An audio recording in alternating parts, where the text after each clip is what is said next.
चलिए भाई, आप सभी लोगों को गुड मॉर्निंग। और हमारा जो टॉपिक चल रहा था ट्रांसफॉर्मर, और ट्रांसफॉर्मर में हम जो ट्रांसफॉर्मर का जो वर्गीकरण था वो 3 या 4 टॉपिक्स हमने कंप्लीट कर लिए थे।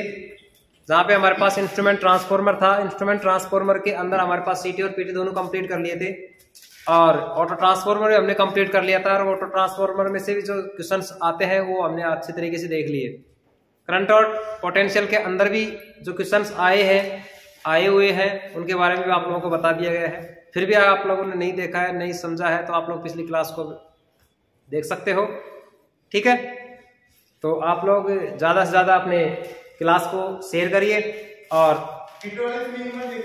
नहीं सर, ठीक है, तो इसी प्रकार से हम चलते हैं। आज का जो टॉपिक्स रहेगा अपना बहुत ही महत्वपूर्ण टॉपिक्स है, जो हमारे पास व्यापारिक के आधार पे जो ट्रांसफॉर्मर होता है वो दो प्रकार का होता है।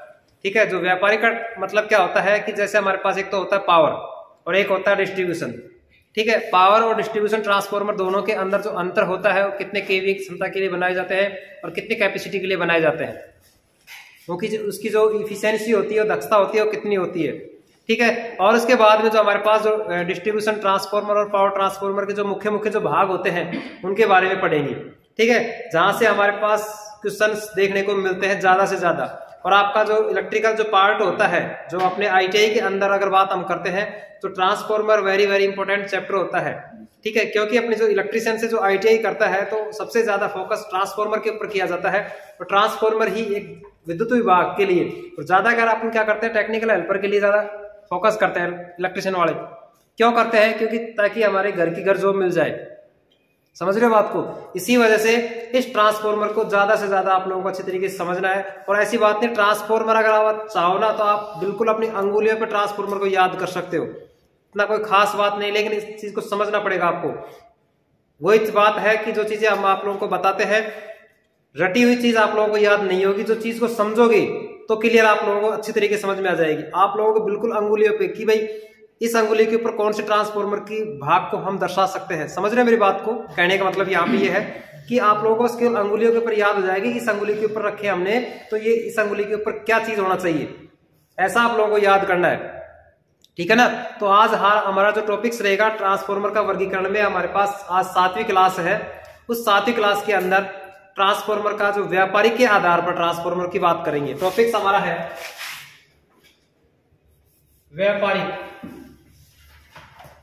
व्यापारिक के आधार पर देखिए, व्यापारिक के आधार पर ट्रांसफॉर्मर 2 प्रकार का होता है। मुख्यतः 2 प्रकार का होता है। ठीक है, अब देखिए यहां से समझने की कोशिश करना। पहला हमारे पास है पावर ट्रांसफॉर्मर, और दूसरा है हमारे पास वितरण ट्रांसफॉर्मर बोले या डिस्ट्रीब्यूशन ट्रांसफॉर्मर बोले, डिस्ट्रीब्यूशन ट्रांसफॉर्मर, या बोले हम वितरण ट्रांसफॉर्मर भी बोल सकते हैं इसको। ठीक है भाई, डिस्ट्रीब्यूशन का मतलब क्या होता है? वितरण प्रणाली जिसको हम बोलते हैं। देखिए ये चीज आप लोगों को 4 प्रकार का होता है। एक बार थोड़ा सा डिटेल से इस चीज को देख लीजिए। एक हमारे पास होता है पावर, एक होता है हमारे पास ट्रांसमिशन, यानी जिसको हम बोलते हैं पारेषण। ठीक है, तीसरा होता है हमारे पास डिस्ट्रीब्यूशन,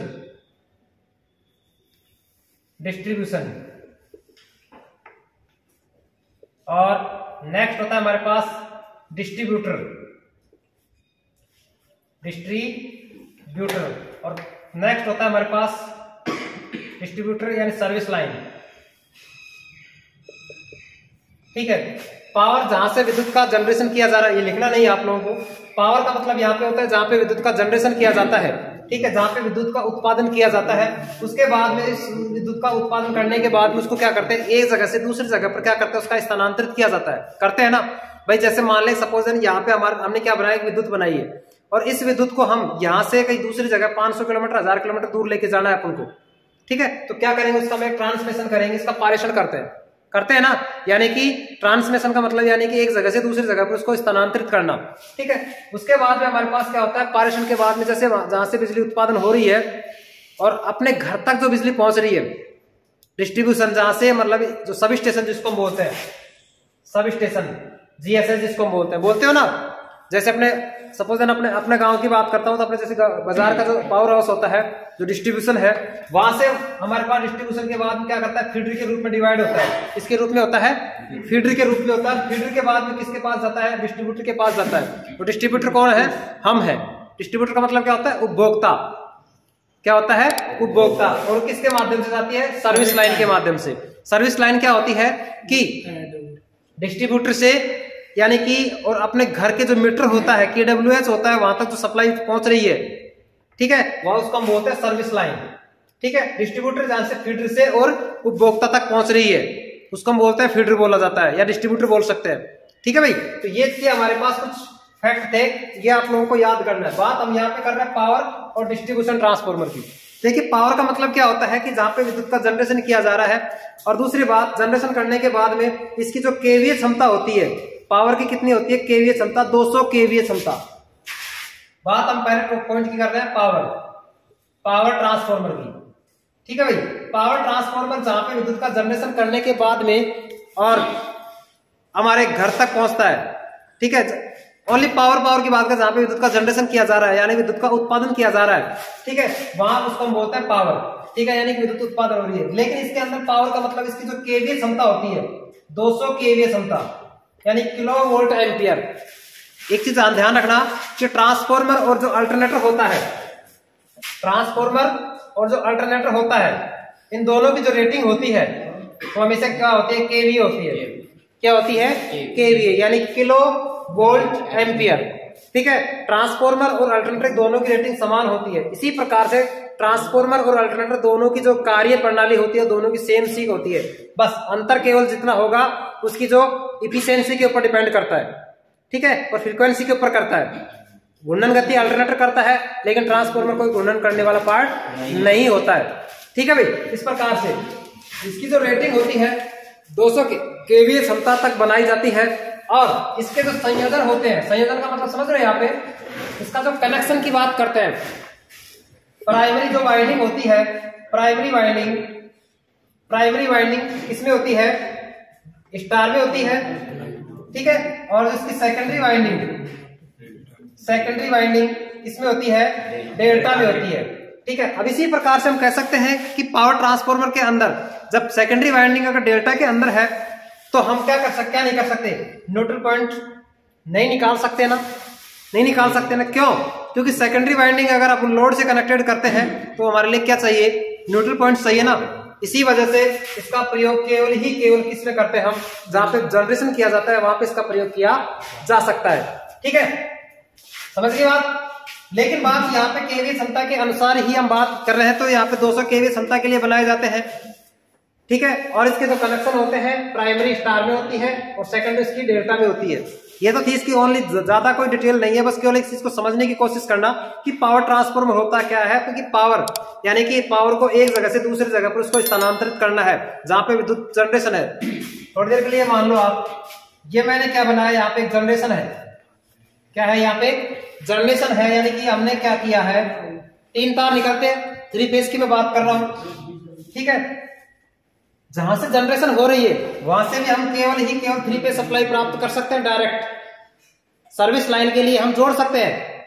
समझ रहे हो बात को? क्यों? क्योंकि जहां से जनरेशन हो रहा है वहां से हम न्यूट्रल पॉइंट निकाल सकते हैं ना, डायरेक्ट सर्विस लाइन हम ले सकते हैं। लेकिन बात यहाँ पे आती है कि डायरेक्ट हम क्या कर सकते हैं, इसका स्थानांतरित करते हैं और इसके बाद में किसमें करते हैं, हम ट्रांसमिशन के रूप में इसको परिवर्तित किया जाता है।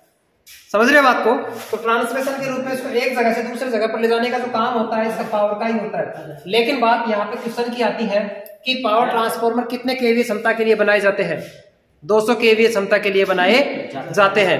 ठीक है, और दूसरी बात क्या होती है इसके अंदर, इसकी जो क्षमता होती है, क्षमता यानी कैपेसिटी उच्च होती है। इसकी क्षमता इस ट्रांसफार्मर की क्षमता उच्च होती है। ठीक है, इफिशियंसी की अगर मैं बात कर रहा हूं यहाँ पे, इस ट्रांसफार्मर की इफिशियंसी कैसी होती है, उच्च होती है। 200 केवीए के लिए क्षमता के लिए बनाए जाते हैं और प्राइमरी स्टार में होती है, सेकेंडरी डेल्टा में होती है। ठीक है। इस प्रकार से इसकी इफिशियंसी क्या होती है, उच्च होती है। इसका प्रयोग केवल ही पावर को पावर को स्थानांतरित करने के लिए यानी ट्रांसमिशन करने के लिए इसका प्रयोग किया जाता है। ठीक है, 3-4 बातें हैं इसके अंदर। बात हम करेंगे नेक्स्ट डिस्ट्रीब्यूशन। अपना जो मोस्ट फैक्ट होता है ओनली डिस्ट्रीब्यूशन फैक्टर होता है। यहाँ से डिस्ट्रीब्यूशन फैक्टर के अंदर आप लोगों को जो मुख्य मुख्य जो भाग होते हैं ट्रांसफॉर्मर के, उनके बारे में आप लोगों को पढ़ना है। लेकिन मैं आप लोगों को बता देता हूं यहाँ पे डिस्ट्रीब्यूशन ट्रांसफॉर्मर क्या होता है, हम पढ़ ही लेते हैं इसके बारे में।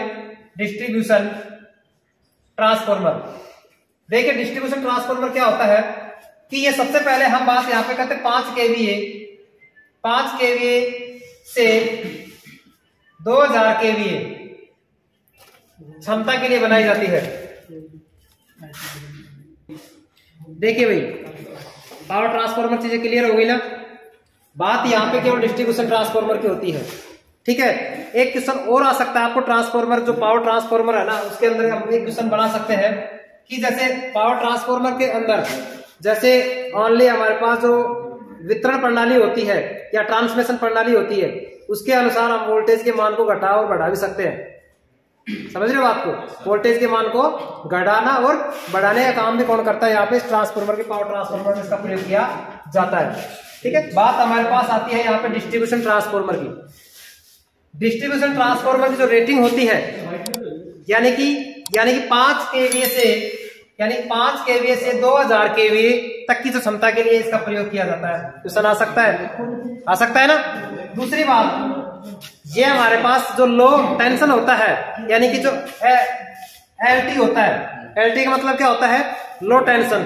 एक होता है हमारे पास एचटी के लिए, ये हमारे पास पावर ट्रांसफॉर्मर एचटी के लिए प्रयोग किया जाता है, और ये हमारे पास किसमें किया जाता है, एलटी में इसका प्रयोग किया जाता है, यानी लो टेंशन के लिए इसका प्रयोग किया जाता है। यानी कि लो टेंशन का प्रयोग, इसका जो केवी क्षमता होती है यानी कि कितना वोल्टेज के लिए करते हैं हम, 15000 वोल्ट के लिए इसका प्रयोग करते हैं।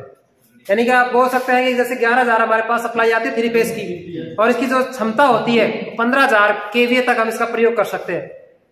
कितने केवीए तक कर सकते हैं हम, 15000। लेकिन हमने सबसे पहले इसको यहां से लिख दिया हमने 5 केवीए से और 2000 केवीए तक। ज्यादा कर इसका 2000 नहीं पहुंच पाता है, यानी 15000 जो वोल्टेज होता है यानी 15 केवीए जिसकी हम बात कर रहे हैं, उसका प्रयोग हम यहां तक कर सकते हैं। लेकिन हमारे पास जैसे ट्रांसफॉर्मर होता है, ये ट्रांसफॉर्मर बना हुआ है, यहां से हमारे पास 3 तार आते हैं ना, उसमें हमारे पास क्या होता है, एचटी होता है कि एलटी होता है, एलटी होता है। क्या होता है, एलटी। कितना वोल्टेज आता है, 11 केवी आता है, और हमारे पास क्षमता होती है कितनी, यानी डिस्ट्रीब्यूशन की 5 केवी से 2000, और जो 15000 जो वोल्टेज होता है वहां पे इसका प्रयोग हम एक एलटी लेवल के लिए इसका प्रयोग किया जाता है, यानी कि लो टेंशन के लिए। ठीक है, लेकिन बात यहाँ पे एक चीज और आती है कि ये हाई एचटी और एलटी का प्रयोग हम इस डिस्ट्रीब्यूशन ट्रांसफॉर्मर के अंदर भी कर सकते हैं। जो हमारे पास प्राइमरी और सेकेंडरी वाइंडिंग होती है ना, उसमें हम हाई टेंशन और लो टेंशन में इसका प्रयोग कर सकते हैं। यानी कि हम कह सकते हैं कि प्राइमरी वाइंडिंग को भी हम हाई टेंशन दे सकते हैं, यानी कि एचटी दे सकते हैं, या लो टेंशन भी हम किसको दे सकते हैं, प्राइमरी को दे सकते हैं। लेकिन हमेशा ध्यान रखना, जो प्राइमरी जो वाइंडिंग होती है उसमें हमेशा हाई टेंशन होती है, यानी कि एचटी लाइन होती है। ठीक है, लेकिन हमारे पास आती तो कौन सी है, एलटी आती है, लेकिन हाई साइड हम किसको मान सकते हैं, प्राइमरी वाइंडिंग को मान सकते हैं। जरूरी नहीं है यहाँ पे हम प्राइमरी को मान रहे हैं तो जो हाई दे रहे हैं, हो सकता है सेकेंडरी वाइंडिंग को हाई वोल्टेज मान सकते हैं, हम मान सकते हैं ना। क्यों, क्योंकि हम जिस वाइंडिंग को अगर सप्लाई देंगे उसी को हम हाई वोल्टेज साइड मानेंगे, चाहे आप प्राइमरी को दो चाहे सेकेंडरी को दो। यही तो बात हो सकती है। हम ये थोड़ी कह रहे हैं कि हम सेकेंडरी को जोड़ रहे हैं लोड से, जरूरी थोड़ी हम प्राइमरी को लोड से जोड़ सकते हैं, कर सकते हैं ना, कोई डिवाइडेशन थोड़ी है। लेकिन बात यहाँ पे उसका जो कंडीशन होती है, उस कंडीशन के अनुसार अगर हम बात करते हैं, जैसे उसकी जो क्वाइल स्थापित की जाती है वो हमें केवल प्राइमरी और सेकेंडरी के अनुसार ही की जाती है। कि हमने यही चीज पढ़ते हुए आए हैं, पढ़ रहे हैं, लेकिन प्राइमरी को हमेशा सप्लाई स्रोत से और सेकेंडरी को हमेशा लोड से डिस्ट्रीब्यूट किया जाता है, यानी कि इसको जोड़ा जाता है, करते हैं ना। उसी प्रकार से इसका जो क्षमता होती है, इसकी क्षमता भी कैसी होती है, उच्च होती है, यानी कि इसकी जो इफिशियंसी होती है वो भी हाई होती है। और इसका जो कनेक्शन की अगर मैं बात करता हूँ, इसकी जो प्राइमरी जो वाइंडिंग होगी, प्राइमरी जो वाइंडिंग किसमें होगी, डेल्टा में होगी, और इसकी जो सेकेंडरी वाइंडिंग होगी सेकेंडरी में होगी, किसमें होगी, स्टार में होगी। समझ गए बात को। तो ये चीज हमारे पास किसका हो गया, यहाँ पे डिस्ट्रीब्यूशन ट्रांसफॉर्मर का हो गया। ठीक है, तो ये चीज आप लोगों को फैक्ट आप लोगों को याद रखना है कि डिस्ट्रीब्यूशन ट्रांसफॉर्मर की जो केवीए क्षमता केवीए क्षमता होती है कितने से कितने तक होती है, 5 केवीए से 2000 केवीए तक। इसके जो संयोजन होते हैं डेल्टा और स्टार में होते हैं, ठीक है। और इसकी हाई एफिशिएंसी होती है और इसको हमेशा जो 15000 जो वोल्टेज होता है उसके रूप में इसको माना जाता है, उसको लो टेंशन के रूप में इसको प्रदर्शित किया जाता है, ठीक है। तो ये चीजें थी केवल डिस्ट्रीब्यूशन ट्रांसफार्मर की। इसके बाद में हमारे पास जो टॉपिक्स आएगा पावर और डिस्ट्रीब्यूशन ट्रांसफार्मर के मुख्य भाग, ठीक है। पावर और ट्रांसफार्मर के मुख्य डिस्ट्रीब्यूशन के भाग, यानी कि जो कौन कौन से भाग होते हैं, मुख्य भागों को हम क्या करेंगे, पढ़ेंगे, ठीक है। तो सबसे पहले इसके बारे में थोड़ा सा डिटेल से लिखते हैं, डिस्ट्रीब्यूशन और पावर ट्रांसफार्मर के बारे में, ठीक है भाई।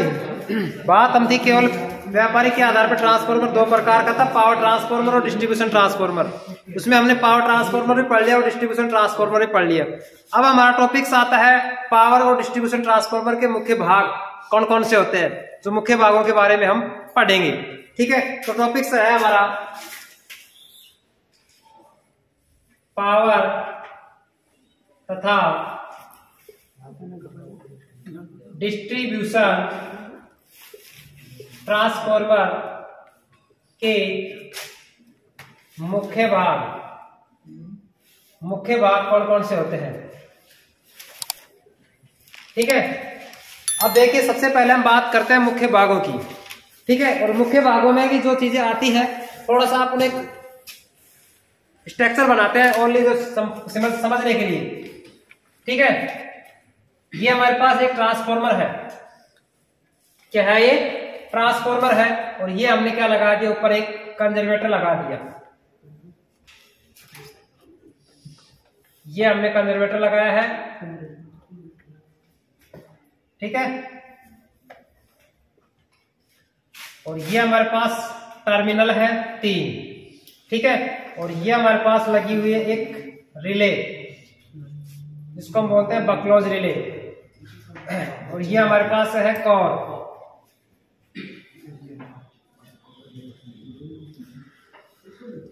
ठीक है, तीनों फेसों की 3 कोर, ठीक है। और ये हमारे पास के पहिए है जिसको टायर बोलते हैं, ठीक है। और ये इसके अंदर भरा हुआ है ऑयल, ये इसके अंदर क्या भरा हुआ है, ऑयल। और ये हमारे पास है इसके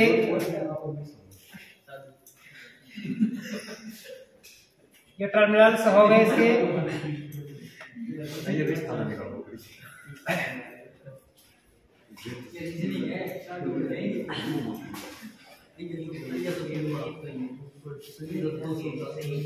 देखिए भाई नाम केवल ध्यान रखना है आप लोगों को। ये हमारे पास है कंजर्वेटर, क्या है ये, कंजर्वेटर। ये इसकी क्या है, कोर है, क्या है इसकी कोर। और ये हमारे पास क्या है, इसका पूरा स्ट्रक्चर पूरा बना हुआ है। ये हमारे पास है बकलोज रिले, ठीक है। और ये हमारे पास है एक्सप्लोजन वेंट, बकलोज रिले की बात है,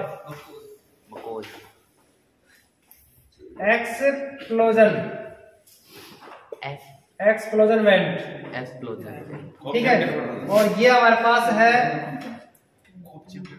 ऑयल आउट, ठीक है। और ये इसके है टर्मिनल, ठीक है। और ये इसका कंजर्वेटर हो गया। ये इसका क्या है, ब्रीदर है, क्या है ये, ब्रीदर, ठीक है। और इस ब्रीदर के बीच में हमारे पास भरा हुआ है क्या, सिलिका जेल,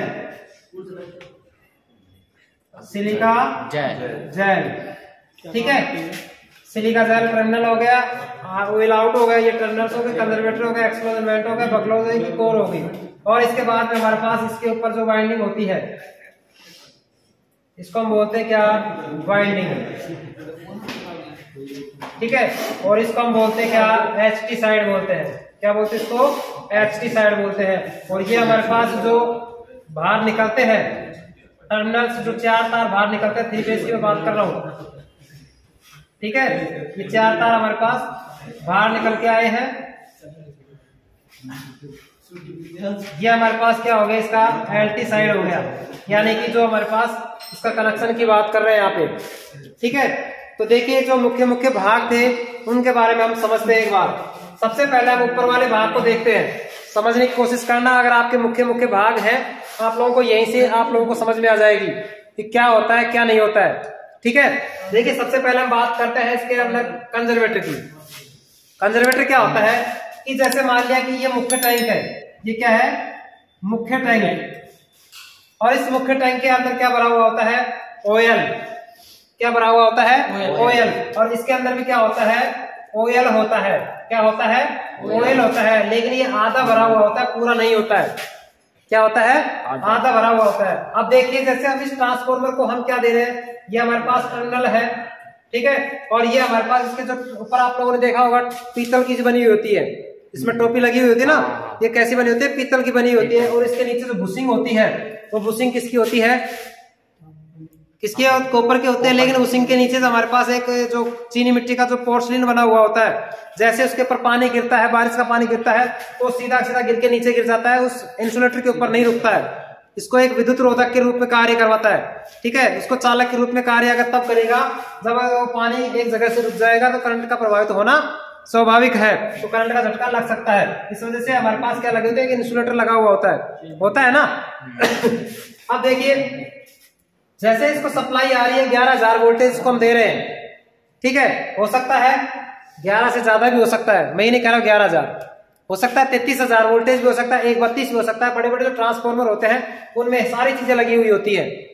ठीक है, फैन भी लगा हुआ होता है, और इसके जो साइड में जो ये चीज आप लोगों ने देखी होगी ऐसे लगी हुई, रेडिएटर जिसको हम बोलते हैं, रेडिएटर। ठीक है, जो जैसे प्राकृतिक जो वायु होती है वो आपस में एक दूसरे टकराकर तो अंदर क्या करते हैं, उसको कूलिंग करवाते हैं ना। जैसे हम बात यहाँ पे कंजर्वेटिव करते हैं, इस ट्रांसफॉर्मर के अंदर जैसे मान लिया कि कार्य करना शुरू कर दिया ट्रांसफॉर्मर, ठीक है, और जैसे एक कंडीशन ये आ जाती है कि इसके अंदर जो वाइंडिंग होती है और वाइंडिंग के अंदर जो सप्लाई होती है, और वाइंडिंग एक ऐसा रूप ले लेती है जो इतना गर्म हो जाती है कि तेल को ऑयल होता है उबलने लग जाता है। क्या करने लग जाता है, उबलने लग जाता है। और उबलेगा तो जैसे ये हमारे पास सीधा कनेक्टेड है इस मुख्य टैंक से और कंजर्वेटर से, जो बकलोज रिले लगी हुई होती है, इस बकलोज रिले के माध्यम से क्या होता है, इस कंजर्वेटर के अंदर तेल प्रवाहित हो जाता है।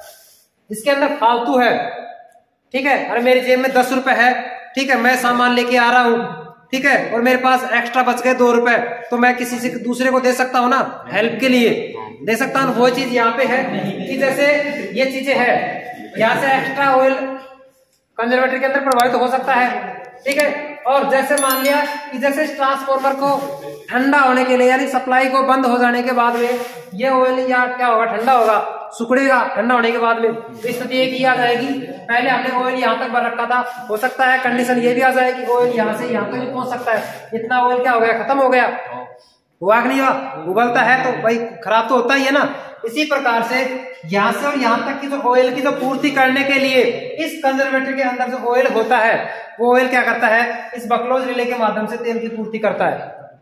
क्या करता है, इसकी तेल की पूर्ति करता है। और तेल की पूर्ति करने के बाद में इसके अंदर तो टैंक खाली होगा कि नहीं होगा, होगा कि नहीं होगा, ये ऑयल इसमें आ जाएगा, होगा कि नहीं होगा। लेकिन ये चीजें भी इसको भी, ये भी कंजर्वेटर भी ये कहता है, कंजर्वेटर भी ये कहता है कि मेरे को जितना ऑयल था ना उतना ही ऑयल मेरे पास होना चाहिए, बोलता है, कहता है ये बात कि मेरा जितना है उतना मेरे को होना चाहिए, आप मेरी पूर्ति करना है। लेकिन ये पूर्ति कैसे करेगा, ये चीज को समझने की कोशिश करना, ये पूर्ति कैसे करेगा। ये इसके अंदर ऑयल आया हुआ है ना, ऑयल आया है, लेकिन ये पूर्ति क्या करेगा, इसकी जो वाष्प हवा होती है, वायु होती है, वो इसके अंदर क्या होता है, भर जाती है फुल, और क्या हो जाती है, इसको एहसास नहीं होने देता है कि मेरा टैंक खाली है। ये बंद होता है ना, वैसे बिल्कुल बंद होता है ये पैक, ठीक है। इसको तो मतलब झूठा है, इसको कह देता है कि ले भाई तू पकड़, तेरा जो इतना था उतना, अब मेरी तो पूर्ति पूरी होनी चाहिए, चाहे मेरे पास ऑयल है या नहीं है, ठीक है ना। लेकिन बस यही है, इसकी पूर्ति कंप्लीट इसी वजह से होती है, वायु के कारण से, ठीक है भाई। बात दूसरी आती है हमारे पास ये वाली, इस क्या होता है, हमारे पास ब्रीदर होता है।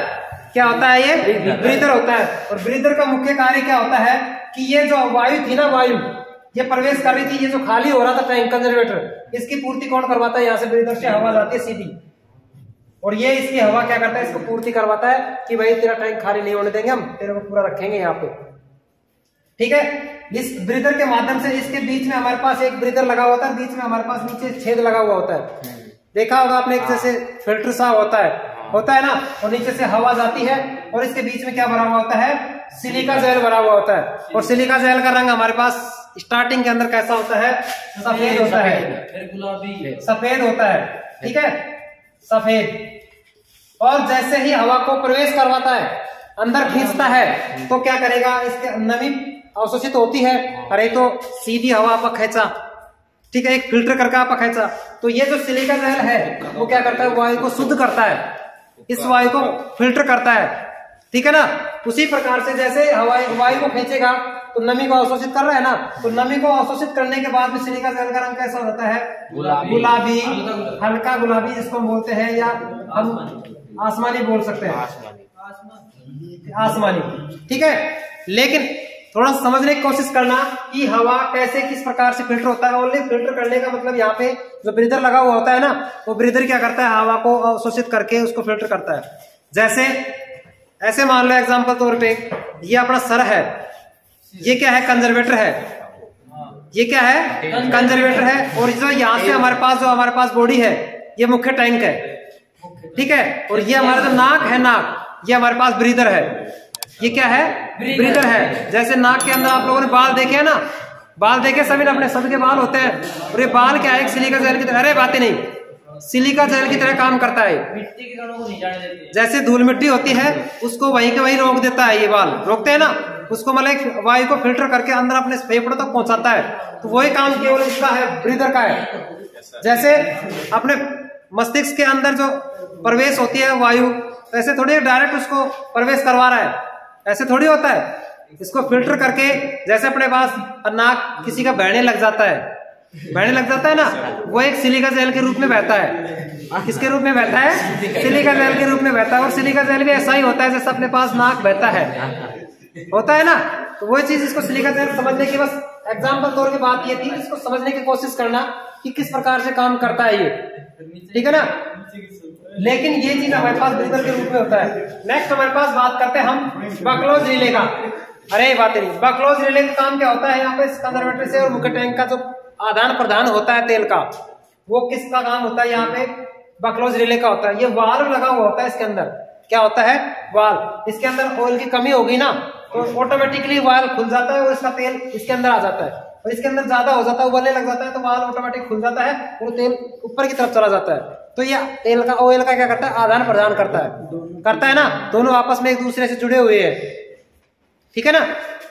ये क्या है, एक्सप्लोजन वेंट। क्या है ये, एक्सप्लोजन वेंट। कई बार कंडीशन ये आ जाती है कि तेल उबल रहा है, उबलते समय बहुत हीट होने लग गया और ये एक्सप्लोजन वेंट लगा हुआ होता है। इस एक्सप्लोजन वेंट के माध्यम से ऑयल क्या करने लग जाता है, बाहर निकलने लग जाता है।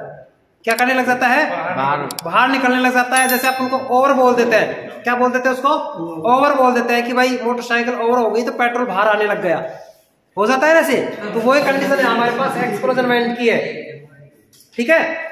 दूसरी बात, ये हमारे पास क्या है, रेडिएटर है, दोनों साइड में क्या है, ये रेडिएटर है। और रेडिएटर का मुख्य काम क्या होता है कि जैसे बाहर की जो हवा होती है, भाई जरूरी नहीं है ऑयल से सारी वाइंडिंग ठंडी हो जाए, हो सकता है बाहर की हवा भी तो आनी चाहिए ना, आनी चाहिए कि नहीं आनी चाहिए। जैसे हवा यहाँ से इस रेडिएटर से क्या करेगी, टकराएगी, टकरा के इसके अंदर बारीक बारीक छिद्र होते हैं, क्या होते हैं, छिद्र होते हैं। और छिद्रों के माध्यम से हवा प्रवेश करती है और प्रवेश करने के बाद में ये हवा क्या करती है, अंदर मुख्य टैंक वाइंडिंग तक पहुंचती है और वाइंडिंग क्या करती है, ठंडा रखने का काम करती है, ठीक है। ये इसका रेडिएटर काम हो।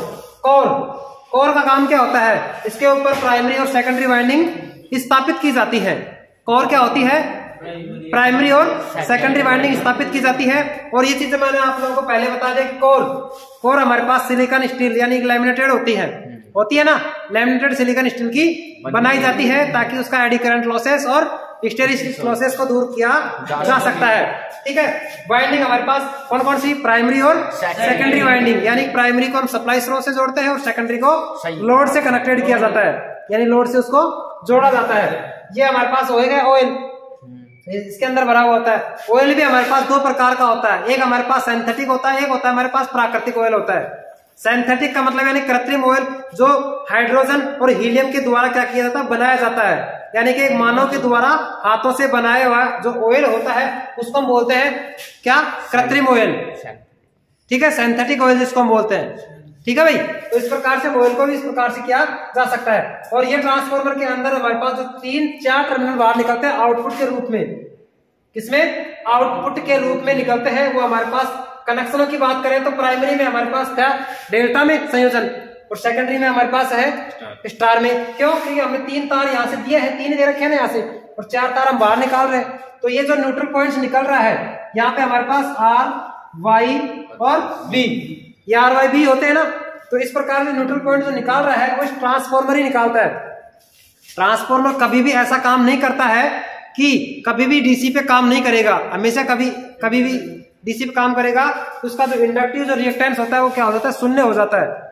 ठीक है ना, इस प्रकार से उसको हमेशा क्या किया जाता है, एसी पर ही कार्य किया जाता है। ठीक है, ठीक है भाई, आज ही क्लास को हम यही समाप्त करते हैं। मिलते हैं हम आपको नेक्स्ट क्लास के अंदर। ट्रांसफार्मर के मुख्य भागों के हम पूरी डिटेल से आप लोगों को पढ़ेंगे। ठीक है, जितना आप लोगों को पढ़ाया है वो चीज आप लोगों को अच्छी तरीके समझ में आ गया होगा। तो आप अगर समझ में आई है तो वीडियो को लाइक, शेयर और आप इस चैनल के ऊपर नए हो तो चैनल को सब्सक्राइब जरूर कर लेना। ठीक है, धन्यवाद।